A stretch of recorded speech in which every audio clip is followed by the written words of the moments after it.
Good morning. It still is morning, yes? Just about. Can everybody hear me okay?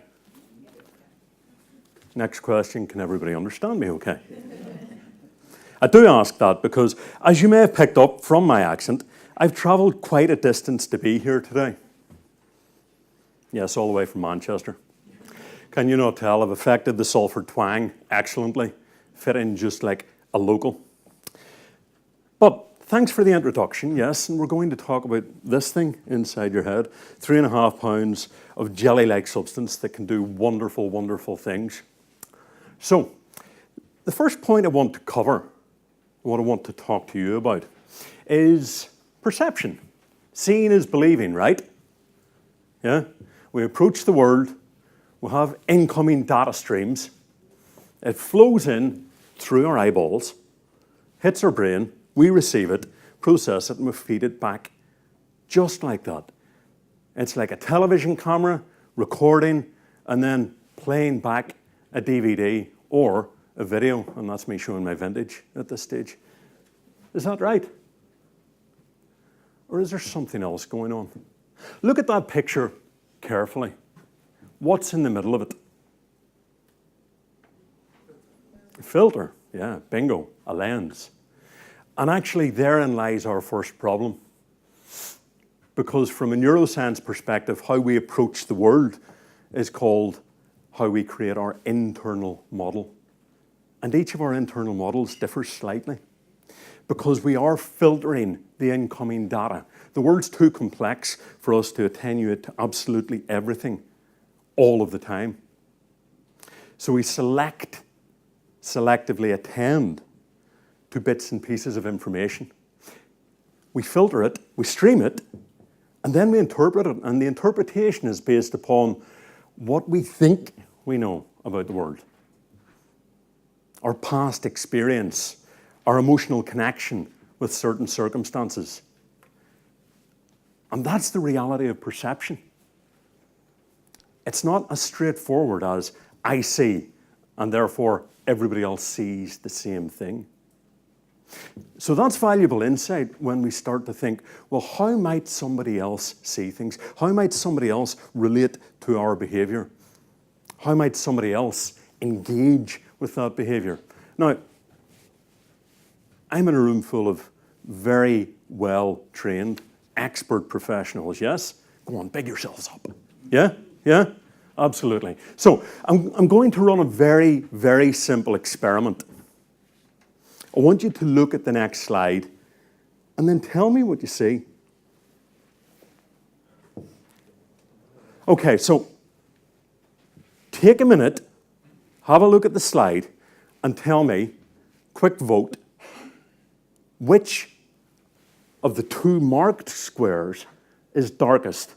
Hands up who thinks A is darkest.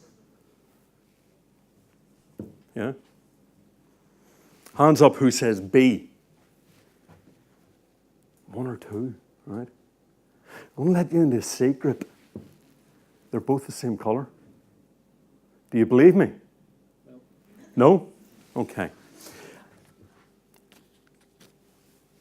You heard a bit about me in the introduction. The one thing you didn't hear was I used to be a Boy Scout. So yes, I came prepared. Please have a look and pass these around. This will verify for you that they are exactly the same color.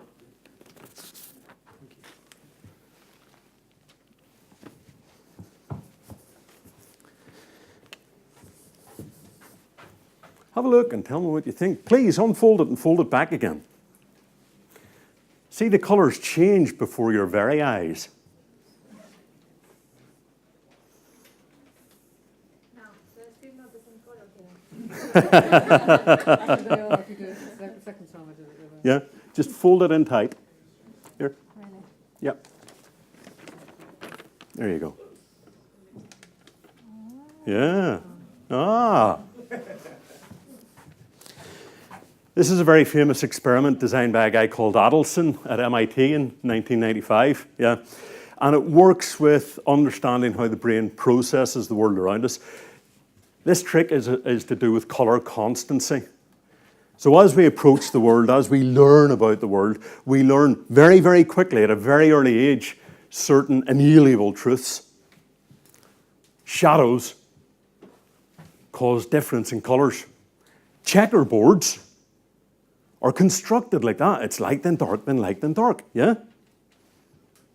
Actually, this demonstrates how easy it is for the brain to play tricks on us. How does that relate to customer trust, though? Well, it's all in the perception. My perception is my reality, not necessarily the reality. So, why is that important? Well, how many of us have studied the human brain? One or two, yeah? You'll be familiar with this thing then. It's not one unitary structure. It's actually about 7 different brain centers that grow into each other as you grow and evolve. 83 billion different neural connections within the human brain. It's inherently complex, can help us do wonderful, wonderful things. Now, we don't have time to go into this in depth, so I'm going to introduce you to 2 of my friends, 2 brain centers I want you to think about. This red bit in the middle, centered around our amygdala and thalamus, the limbic lobe. It's an area of the brain which responds very well to threat and opportunity. It's a survival system. So, if I was to walk around the room and to go, I'll get a flinch response. That's our red brain saying, oh, hold on a minute. That was a bit shocking.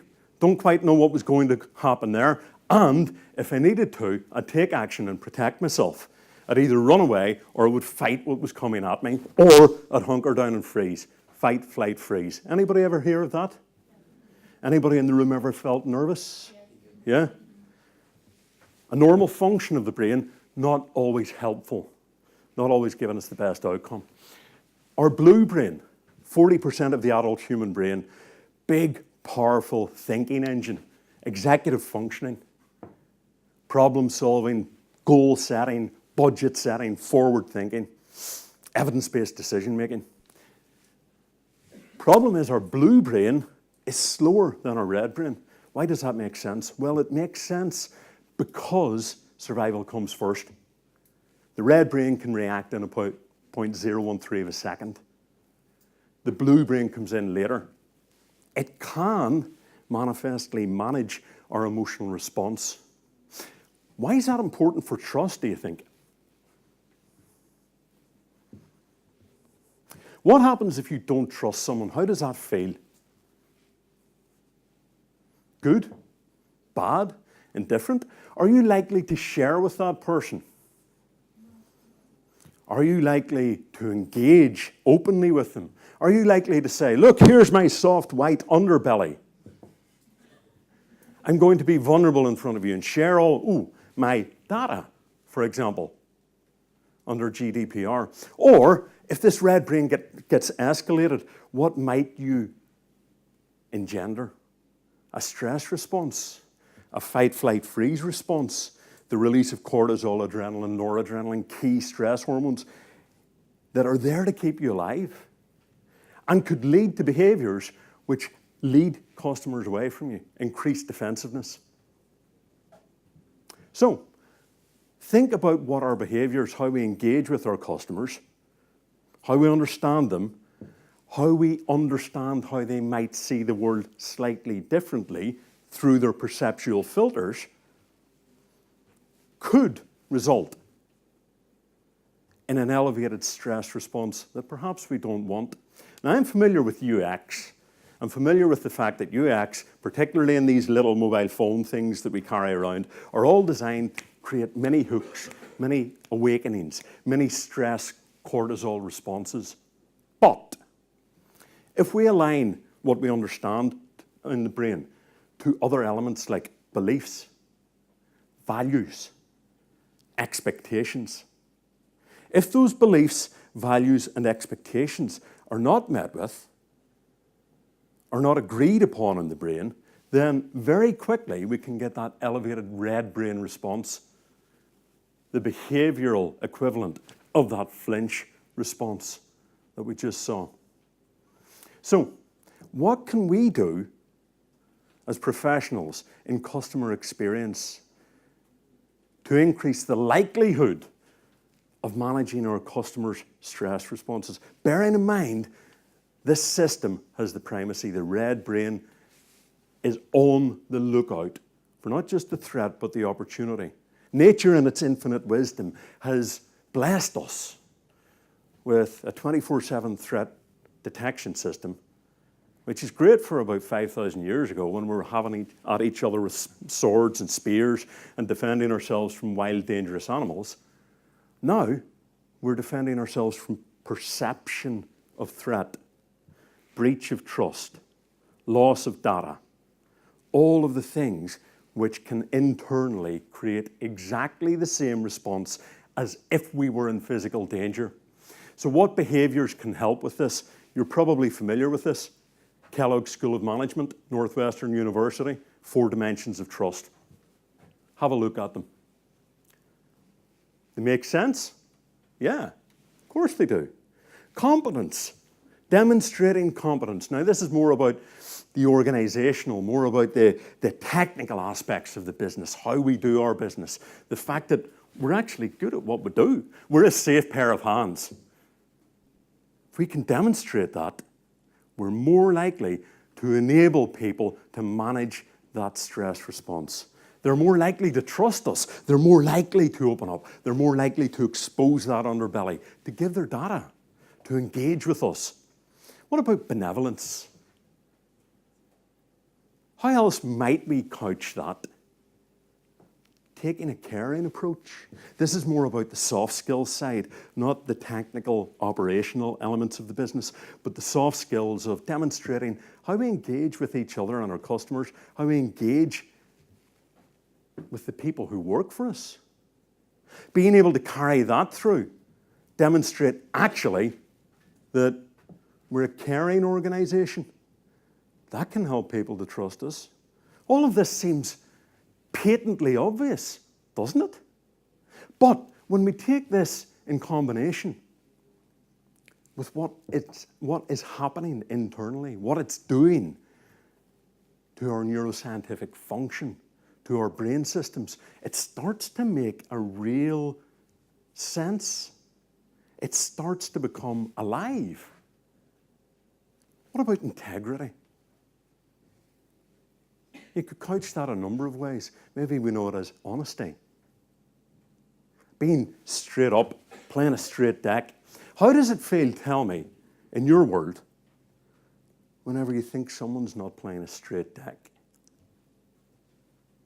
How open, how engaged, how connected to that person do you feel? Does that feel fair? Whether it's real fairness or the perception of fairness, actually, it's the same thing to our brain. So if we think that someone's trying to hoodwink us, if we think that someone isn't playing a straight deck, not approaching us with integrity, with honesty, with truth, that they follow through on their commitments, what might we get? A little bit of red brain action, yeah? A little bit of defensiveness. Bearing in mind that all of this is coming through perceptual filters as well. So how have I thought about the last time this happened? What do I think about the brand that the organization has? And therefore, how predictable is the behavior? Now that's not saying, oh, well, what I'm going to do is I'm going to go into this contract negotiation, be completely predictable and give the game away. That's not what it's about. It's actually about consistency. Continuity of behavior. What's it like if you walk into a room with someone and you're not quite sure what you're going to get? You don't know if it's going to be the cool, calm, collected, thoughtful problem solver or the absolute volcano. What does that do to you? Does that put you in an effective, good place to interact with that person? No, it doesn't.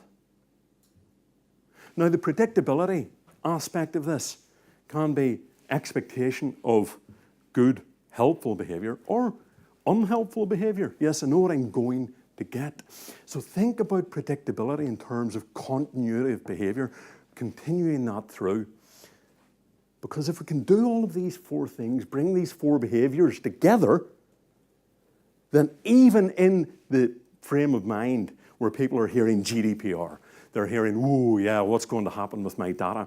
What you're enabling is the capability of people to use that blue brain to manage the red brain response, to mitigate that emotional response and continue to build that trust. So we've looked at those four dimensions. I want to show you a couple of pictures and see if you recognize them. Just run them through those four filters and see what you think. Top one says, millions are in uproar in hashtag Cairo.